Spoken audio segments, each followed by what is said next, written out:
Trinamool দলটাই BJP হয়ে গেছে।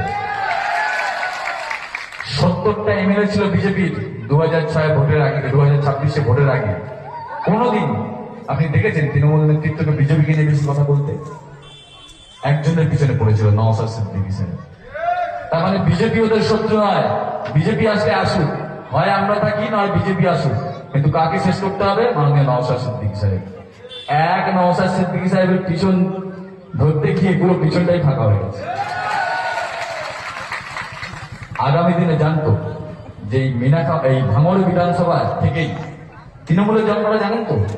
পশ্চিমবঙ্গে ভাঙড় বিধানসভা থেকে হয়েছিল, আর পশ্চিমবঙ্গে আবার পরিবর্তন ভাঙড় বিধানসভা থেকেই হবে, আর মাননীয় নওশাদ সিদ্দিকী সাহেব নেতৃত্বে হবে। কথা দিয়ে গেলাম।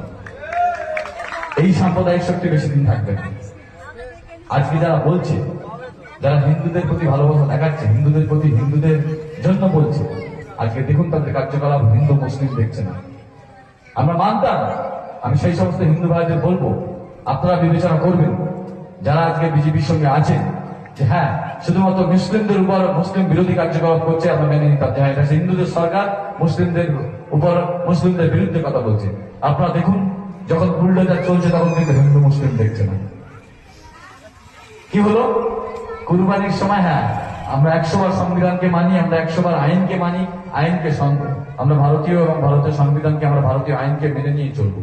1950 সালে একটা আইন ছিল, কিছু কিছু পশু তাদেরকে হত্যা করা যাবে না। এতদিন সরকার সেটা করেনি, এই সরকার এসে করেছে।